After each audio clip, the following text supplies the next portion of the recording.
喂，有冇興咧？我哋個片頭咧拍一個。你知唔知美國已經炸咗委內瑞拉啦 Bro， 我上幾個星期先見佢啱啱打完。委內瑞拉啲石油係 Birkenback 嘅石油，委內瑞拉啲石油係 Hermes 版嘅石油。打擊毒梟都正，打擊毒梟都得，打擊毒梟都得。我可以再同你講打擊毒梟啲嘢，但喺佢屋企直接拉佢 ，is like another level，like another like different。我反而唔知佢人哋屋企直接拉咗喎。Are you kidding me？正常個就咁通緝佢噶嘛？死你，嚇死你！你做完個 podcast 即刻去睇，即刻去睇，bro！你係南美洲嗰個委內瑞拉嘅，南美洲嗰個委內瑞拉 ，it has to be 南美洲嗰個委內瑞拉 only。我同我啲盟友講啊，英國啊、歐洲嗰啲嚇死你！我話你 make sure 着兩條褲 ，yeah， 哥嚟做咩？點解好熱喎 ？No no no，just wear it，just wear it，bro。跟住佢哋都話：哇，大癲啊！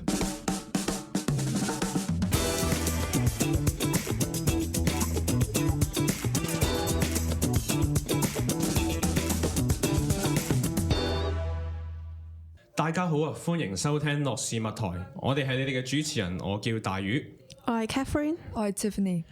咁喺樂事物台呢個節目裏邊呢，我哋會用一個在英留學生嘅角度去討論下我哋身邊發生緊嘅一啲事啦，同埋社會議題嘅。咁喺節目開始之前呢，我哋都事先聲明先啊，我哋本節目嘅內容呢，只係代表我哋三位主持人嘅個人意見啦，係唔代表 Nottingham HK Plus 嘅立場嘅。咁啊，今日我哋會傾一單都幾震撼嘅國際新聞啦，就係美國拘捕咗委內瑞拉嘅總統馬杜羅啊。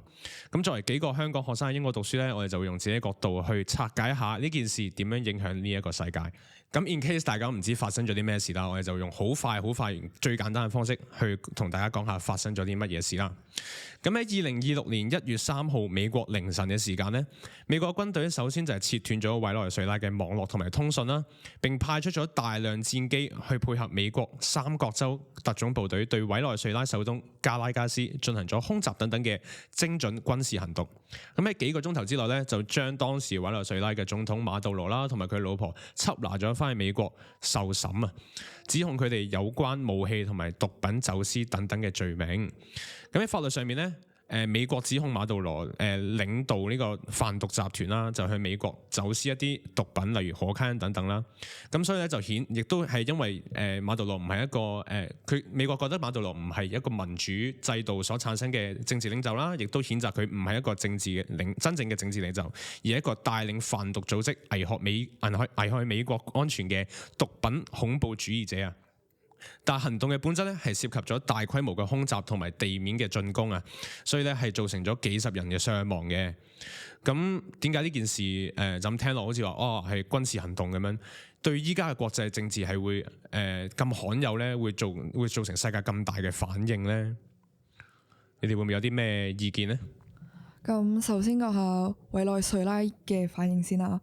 咁馬杜羅係俾人拉咗之後咧，委內瑞拉入邊亦都有人贊成，亦都有人反對嘅。不過因為馬杜羅長期都獨攬大權啦，唔單止打壓反對派嘅人啦，仲將生存資源同政治忠誠掛鈎，所以成為咗政權控制選民嘅工具，搞到好多平民百姓生活得好辛苦。所以好多委內瑞拉嘅人知道馬杜羅俾人捉咗之後，都表示支持，仲上街慶祝。係啊，我都睇到有啲報道咧，就係話第二日朝頭早，委內瑞拉喺委內瑞拉嘅首都或者其他城市咧，都有好多人係上街慶祝。哇！馬杜羅俾人捉咗啊！咁樣，咁其實係咪真係反映咗馬杜羅本身就喺委內瑞拉係唔係好受歡迎嘅咧？咁其實好多年嚟，馬杜羅政府一直都俾人指控侵犯人權。咁喺2020年嘅時候，聯合國調查人員話呢個政府犯咗嚴重違規行為，構成反人類罪，包括法外處決、酷刑、酷刑、暴力同失蹤，仲指明話馬杜羅同其他高層官員都有份。人權組織記錄咗幾百個政治犯，包括一啲反對政府示威之後被拘留嘅人啦。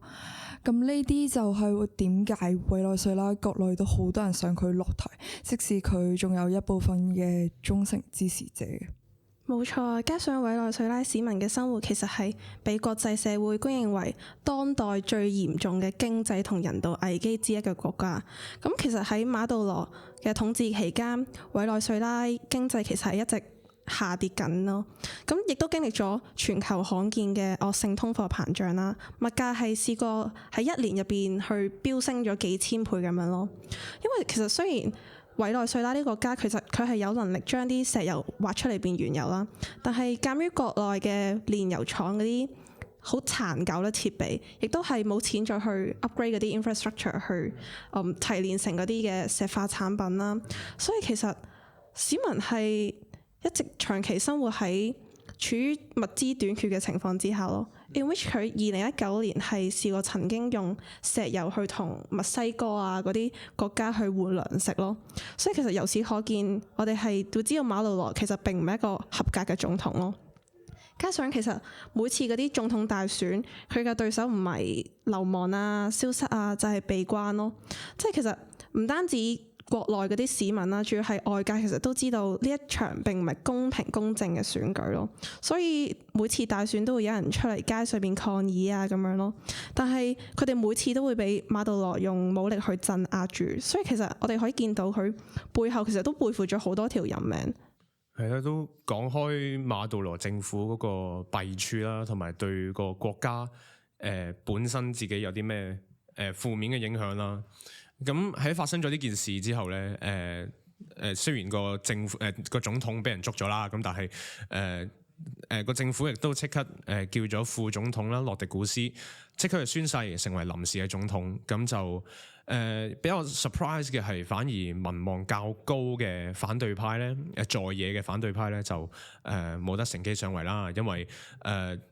洛迪古斯同馬杜羅其實係同一派同一個黨派嘅人嚟嘅，咁所以呢個又係比較國際社會會留意嘅一點啦。咁另外一點國際社會係特別留意咧，就係關於緝拿馬杜羅嘅呢個方式，其實係唔合法嘅咧？咁美國自己咧就話呢一項行動咧係佢國內嘅執法行動啦，係完全係合法嘅，因為只要馬杜羅嘅罪行啦係同美國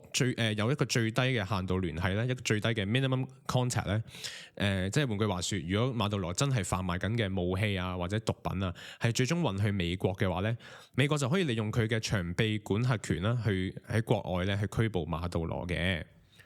冇錯，咁其實美國係用咗呢個嘅原因啦，話就將呢次行動定義為跨境嘅執法，而唔係正式嘅戰爭咁樣咯。其實早在2019年嗰陣，委內瑞拉係曾經發生過一場政變嘅，係有人出嚟推翻馬杜羅嘅政權啦。而美國咧當時亦都係承認咗由瓜爾多作臨時總統嘅。其實由美國承認瓜爾多為臨時總統嗰刻開始咧，喺佢眼中馬杜羅已經唔再係現任委內瑞拉嘅總統，亦都唔承認馬杜羅為合法嘅元首咯。佢係試圖剝削咗佢喺國際法之下應該享有嘅國家元首豁免權咯。咁啊，講起呢個國際法底下點啦。一個最引人矚目嘅國際法其實就係可能係聯合國憲章啦。咁喺聯合國憲章裏邊，其實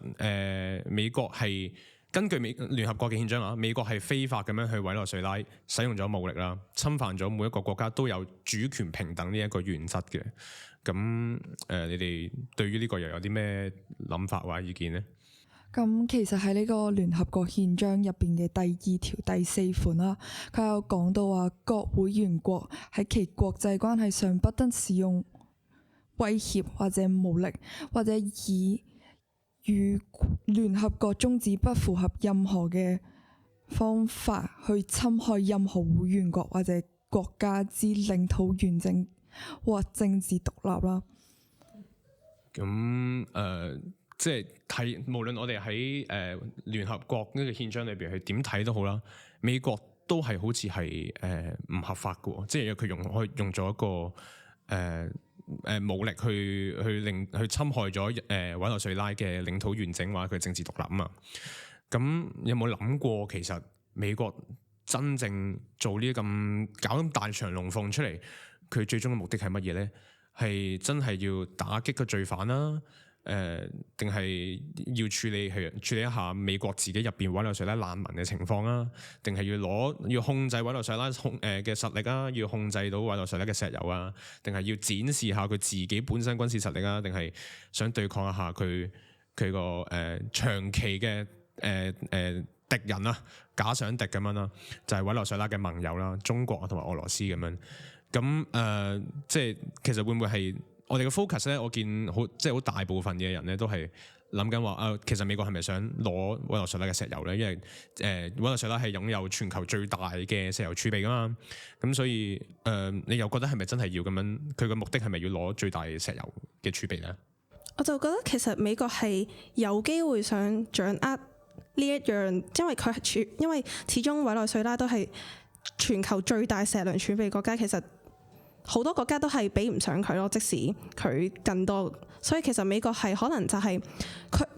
為咗即係又唔可以話為咗呢樣嘢而拘捕馬杜羅啦，但係佢係喺拘捕咗馬杜羅之後，係隨即刻宣布咗話代管呢個國家，幫佢過渡下呢一個時期係咯。咁其實佢仲準備派美國石油公司入去啦，就話係保護委內瑞拉嘅石油收入啦。但係其實對於市場嚟講，佢呢一個行動唔單止係以緝毒去拘捕咗個獨裁者啦，更加似係一場好似以全球能源主導權嘅重新大洗牌咁樣。會唔會係？定會唔會其實係有其他原因咧？即係頭先我哋都可能 list 咗幾個原因出嚟啦。除咗頭先話石油儲備呢一個問題之外，會唔會真係要強化一下美國嗰種我要打擊毒品嗰個形象咧？定係其實係要打擊其他國家嘅影響力咧？你哋會唔會有其他諗法咧？有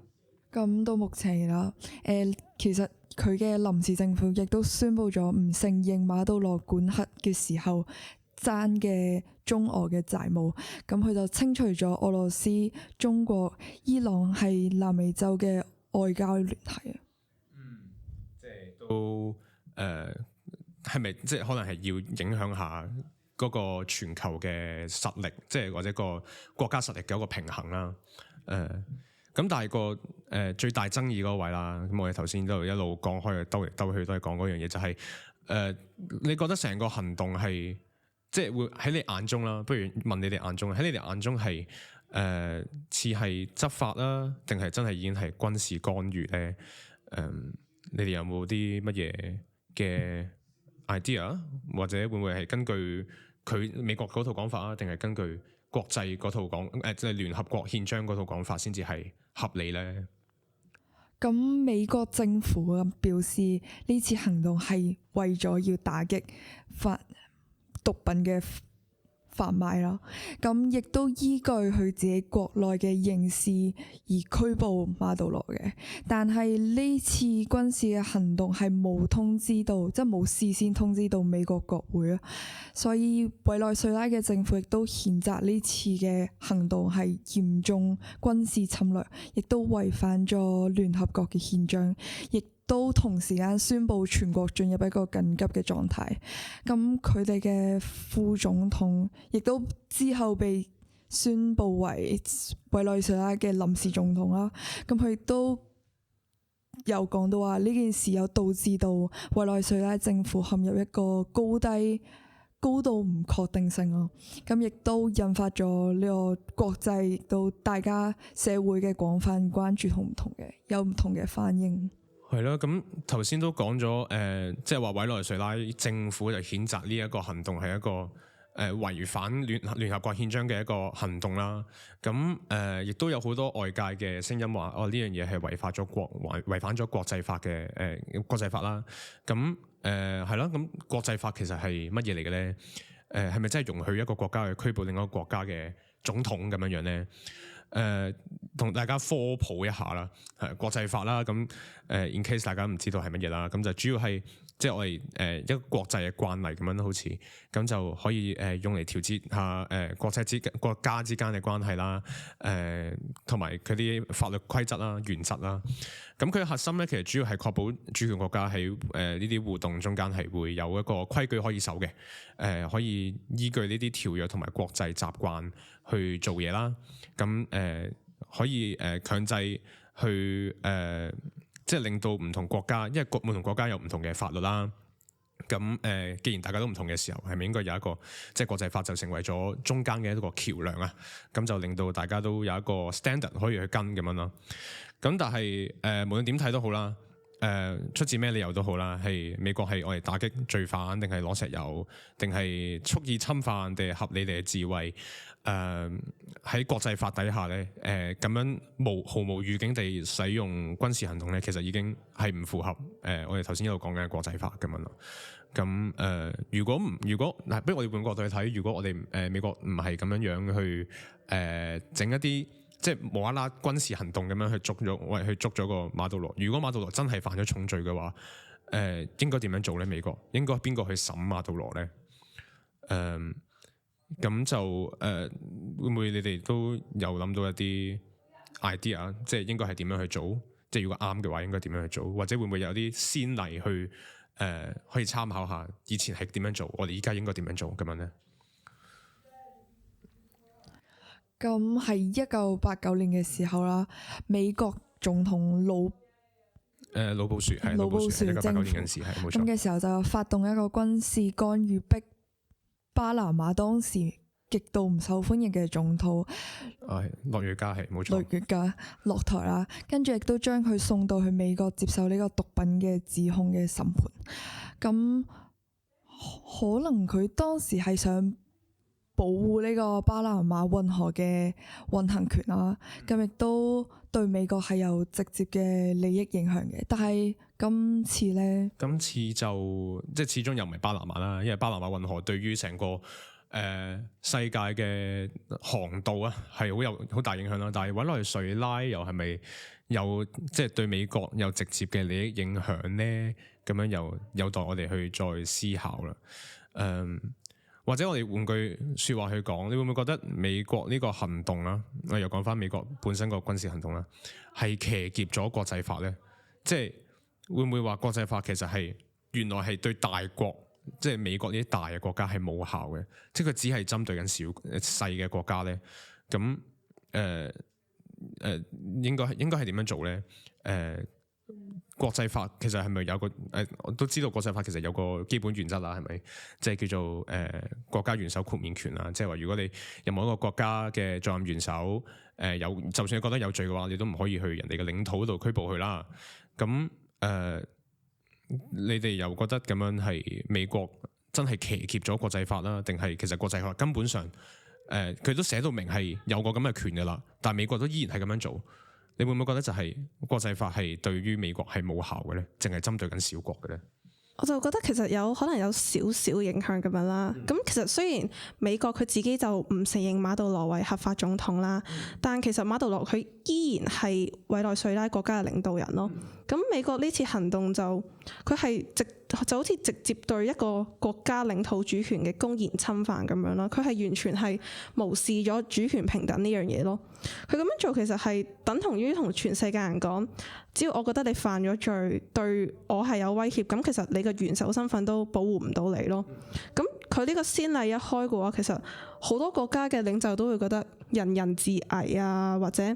令到啲普通市民覺得，如果一個國家嘅領袖都可以隨便咁俾另一個國家去捉走咁樣，咁其實國際法仲保唔保護到我哋呢啲普通人啊咁樣呢？同埋如果美國今次成功咗啦，而且係冇後果咁樣，其實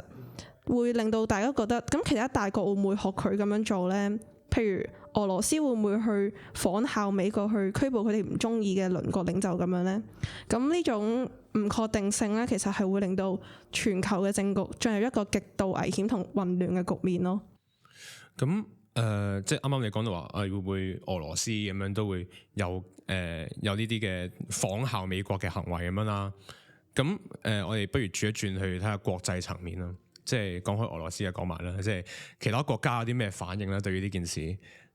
西方國家同埋聯合國咧，就當然啦，就係好官腔地就要呼籲用和平嘅方式去解決國際爭端，係呢個啱嘅。OK， 係啦。咁但係中國同俄羅斯咧呢啲即係本身對美國可能有牙齒印嘅國家咧，就即係中國就話佢係深表震驚啦，同埋兩個國家都話係要強烈譴責呢個美國呢一個嘅行為嘅。即係尤其是可能話俄羅斯就話呢種行為嘅辯護藉口咧係冇根據啦。咁亦都係當然係講緊中國俄羅斯同埋美國嘅一個意識形態嘅一個加上一個敵意嘅關係啦。咁就令到即係都唔太喜歡美國呢一舉嘅行動啊。咁你又覺得會唔會係因為委內瑞拉石油呢一個咁重要嘅 asset 去惹起咗其他國家咁大嘅反應呢？係對於你哋嚟講，會唔會諗到啲乜嘢出嚟？咁對中國嚟講啦，中國過去呢10年係對委內瑞拉投資咗高達620億嘅美金。咁原本係諗住以石油還債呢個模式去控制一下馬杜羅嘅政權啊。咁如果美國對委內瑞拉石油有一定嘅控制權嘅話，咁中國呢一筆嘅巨額債務就陷入呢個見財化水。冇錯。咁再加上委內瑞拉嘅新政府前兩日亦都宣布咗唔再承認上屆政府先前嘅所有債務。咁中國呢一筆數就唔知去邊啦，唔知點樣攞得翻。係啦，咁係啦，委內瑞拉如果個石油真係咁樣受影響嘅話，然後之後。即係對，除咗話啱啱講話對中國有啲咩影響啦，即係攞唔翻筆數啦。咁如果但係我哋放眼世界去睇嘅話，對全球嘅經濟有啲咩影響咧？關我哋又有咩事咧？對於我哋作為在英嘅留學生，影響有幾大咧？你會唔會有啲咩諗？即係有啲咩影響係真係切切地關我哋事嘅咧？咁我就覺得其實對於我哋英留學生嚟講啦，最直接嘅影響可以話係通貨膨脹同埋匯率咯。即係如果我哋假設委內瑞拉石油重返市場啦，咁其實對英國一直高企嘅電費啊、暖氣費啊，會係好消息咯。因為油價、氣價其實會回落咯，但係由於地緣政治嘅唔穩定啦，例如其實中俄其實如果佢哋採取啲相對嘅報復咁樣，其實亦都會令到金融市場好動盪咁樣咯。咁你又覺得可以有啲咩影響對我哋？咁如果中美關係又因為咁樣而搞到要打貿易戰或者金融戰嘅話，英鎊嘅匯率都可能會大幅咁波動，咁就會影響我哋呢啲在英留學生嘅學費同埋生活費。始終都係唔穩定啦。無論係講緊通脹嚟講啦，定係匯率嚟講，都係會令到成個全球經濟咧唔係幾穩定啊。好啦，咁我哋就去到尾聲嘅一個環節啦。咁我哋之前都喺 IG 上面咧去收集咗一啲聽眾嘅投稿啦。咁關於呢一件委內瑞拉同美國呢一件事啦，咁亦都有啲有聽眾係有投到稿啦。咁佢有問到一個問題啦，就係會唔會合理化咗，即係呢件事會唔會合理化咗其他國家嘅武力入侵行為咧？例如俄羅斯入侵烏克蘭啊，或者以巴呢個衝突啊，會唔會助長咗其他國家未來嘅一啲武力入侵嘅行為呢？咁我覺得其實如果美國今次佢嘅違法行動，佢冇面臨任何實質嘅追究啊、究責咁樣，其實咁等同於同咁佢嘅國際秩序等同於同佢個叢林法則係冇乜分別咁樣咯，一樣係誰大誰惡誰正確咁樣咯。咁其實呢一場法律上定義上嘅博弈，其實亦都反映咗大國好似玩緊一場邊個拳頭夠大，邊個就係正義嘅遊戲咁樣咯。就好似話，只要你係大國，你就有權去定義邊個係罪犯，有權去定規矩。咁反轉嚟諗咯，如果今日係有一個細國話要去美國度捉人，其實你估捉唔捉到啦？其實未必係會捉到咯。咁但係當美國打破咗呢層主權平等嘅防護罩之後，我可以話成個世界嘅遊戲規則就咁就改變咗咯。咁係啦，不如我哋都最後用一句去總結我哋頭先一路講咗咁多嘅嘢啦。咁你會唔會話你最擔心呢件事咧？有啲咩後果會發生？對於你哋嚟講，或者對於國際間嘅關係嚟講，我頭先都話到話，如果佢今次違法行動冇咩追究嘅話，其實佢個成個國家嘅嗰個法規咧，就同叢林法則冇乜分別啊嘛。咁其實我係會比較擔心一啲地緣政治會進入森林法則呢樣嘢咯。即係其實當一個強權係可以隨意去跨過逐步領袖嗰陣，其實原本穩定嘅國際秩序亦都係正在崩壞緊嘅咯。Tiffany 咧會唔會有啲總結？你擔心自己啲乜嘢？即係會唔會可能擔心自身安全？或者國際領袖之間嘅一啲關係，即係你當國際領袖都咁樣嘅時候，對你嚟講有啲咩擔心呢？咁我都相信大家都會擔心國際秩序崩壞嘅時候，咁就當談判或者制權都解決唔到問題嘅時候，大國就會開始選擇直接咁喐手。咁呢種轉變對我哋呢啲生存喺海外嘅人嚟講，咁生活嘅穩定性咁就應該會越嚟越低㗎啦。咁亦都會同時間擔心自己嘅安全啦。咁如果一個國家領袖都可以隨便俾另外一個國家捉走嘅話，咁國際法仲會唔會保護到我哋呢啲平民嘅安全呢？係啦，咁所以其實無論點睇都好，即係美國捉拿拘捕馬杜羅呢件事呢，都係話俾我哋知，世界規則真係冇我哋想象中去咁 solid、咁穩固，係隨時都可以變嘅。好啦，咁我哋今日嘅節目時間就都差唔多啦。希望大家各位聽眾聽完之後咧，都即係多啲留意我哋身邊發生緊嘅一啲事啦。亦都講起多啲留意咧，亦都多啲留意我哋嘅 Nottingham HK Pass 嘅之後嘅活動，同埋我哋嘅 IG page。咁我哋下一集再見啦，拜拜。拜。